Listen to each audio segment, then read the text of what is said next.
All right, guys, welcome to another episode of the Sales Manager Academy podcast. As always, I'm your host, Omar, and we talk about how we can become better as not just leaders, but also at helping our people move forward with their performances. Okay. In today's topic, we're going to be talking about how dashboards don't drive performance and what a rep can draw from memory does. You might be wondering, well, what the hell does that mean? Simple. Okay. It's kind of like a litmus rule test. Okay. Can your people really understand how they get paid? If you were to put things on paper, can they really write it out and tell you, all right, this is what I need to hit if I want to make X amount of dollars? It makes a difference. And why 60 seconds? Because 60 seconds forces clarity. Anything longer where they have to really break it down and think about it, it means it's too much. It's overload. You haven't given them a way to move forward that's simplified. It's not about making things harder. It's not about complicating the entire process. That's not how things work. You want things to move forward. You want things to really pick up and get going. It has to be broken down into simple terms. It has to be simplified. That is an act of genius. And sometimes people forget that. They think that overcomplicating things that's how things are get done. That's how things work. That's how we make things super great. No, it's not. It's how you overcomplicate things and break this fucking system. It really is. Okay. And the real thing is you got to focus on really one metric, one keystone habit. That's the real important thing when it comes to changing any kind of performance or driving performance. You have to focus on one and you revolve everything around that one. But that one is what makes the pivot for everything else. Okay. I don't care if it's tablet attach rates, if it's wearables, if it's warranty attach rates, protection attach rates, if it's accessories for furniture, if it's the add-ons for AV or appliances. You guys need to understand what those are and how everything ties in together by driving that one keystone habit, by driving that one metric. And when it comes to kind of a memory thing versus the software, right? The memory, if the number lives only in the POS, right, in the reports, in the dashboards, the KPIs, in the BI report, your people aren't emotionally invested. They don't know. I got to look it up. I don't know what the number is. It's a disconnect, yes, but it's also because it's information overload with everything that you're throwing at them. You're not making things easy. You're just overcomplicating things, okay? And if you want to, test it live. Ask your seller to, write down what their key metrics were last week. What they, don't ask them to write out everything. Just ask them what the key metrics are. And you should know what your key metrics are, right? What are the biggest things? If you could only drive, say, 3 or 4 of the metrics on your board, what are those metrics? And out of those 3 or 4, I would actually challenge you. What's the one metric that is super important? If you could only drive one of the 3 or 4 of those metrics, which one is the most important one to focus on? Okay. And if your people can't really write it down and say, well, yeah, I hit this, this, and this, there's a disconnect. And it's not necessarily on them. It's leadership failure. And you have to look in the mirror and understand that this is something I need to fix as a leader. I'm going to help them. I'm not going to put the onus on them directly. It's on me first.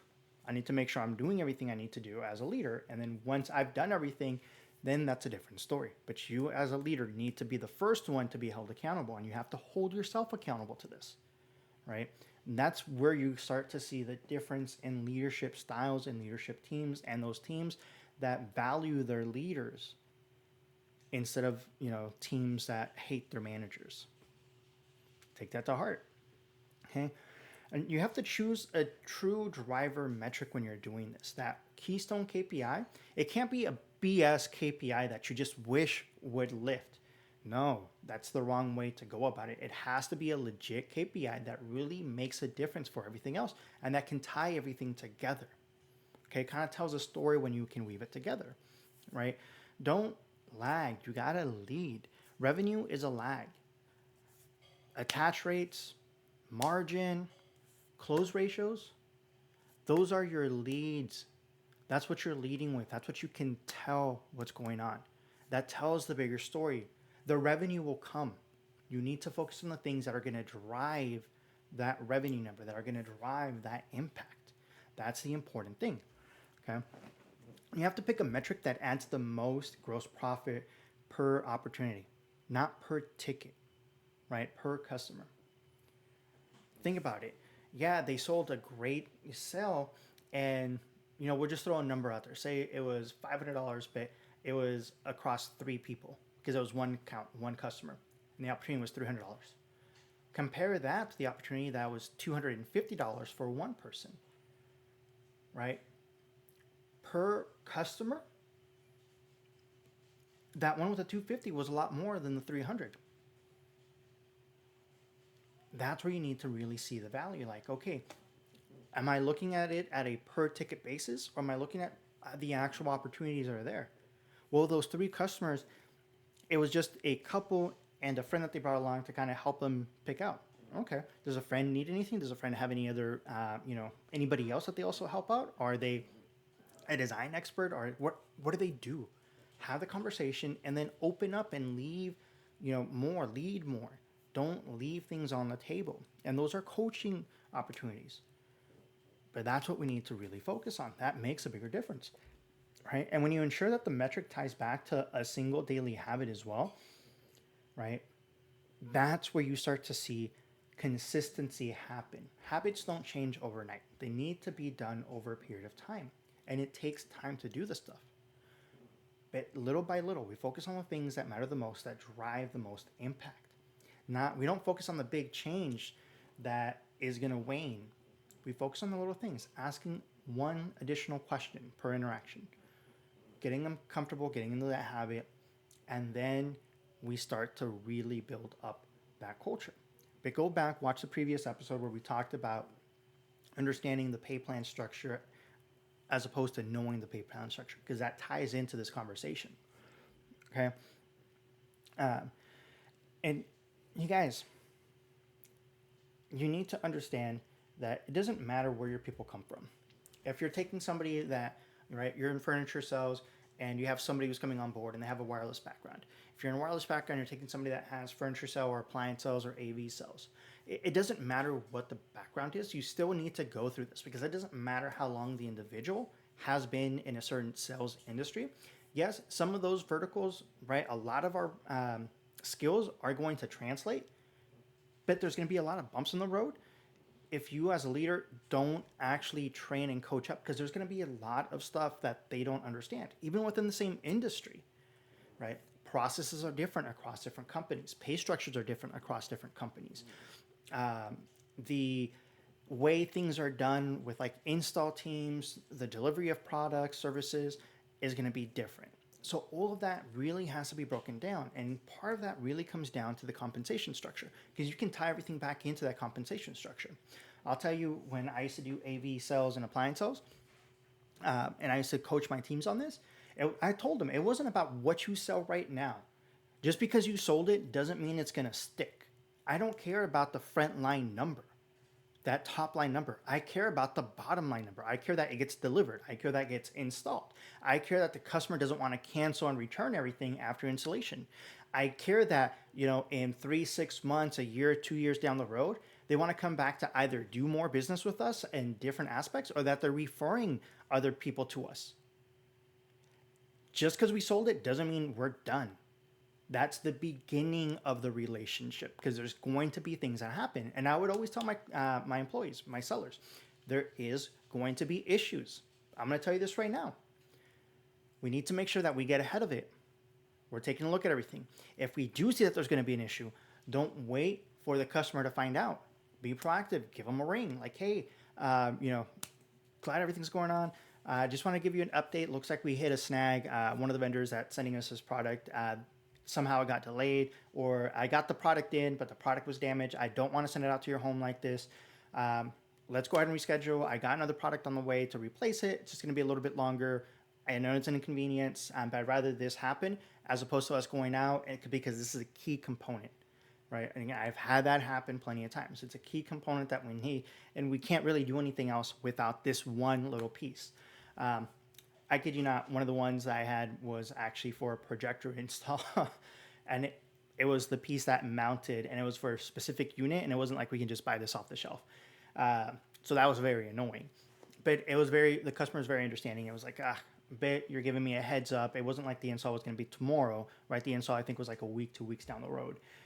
So he's like, okay. I told him, I was like, at the moment, we're going to do this. I'm going to have my team kind of put a placeholder just in case.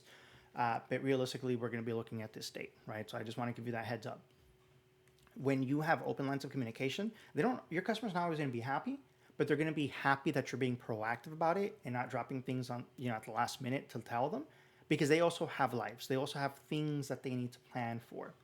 If you're, for instance, in furniture sales, you're talking about the delivery days, right? Just because you sold it doesn't mean you're getting paid on it if it doesn't deliver. That's a big one. Okay. For wireless, right? Home services, for instance, just because you sold it doesn't mean it's going to install, or that the customer's going to keep it, because they're going to be pissed off about the service that they're getting.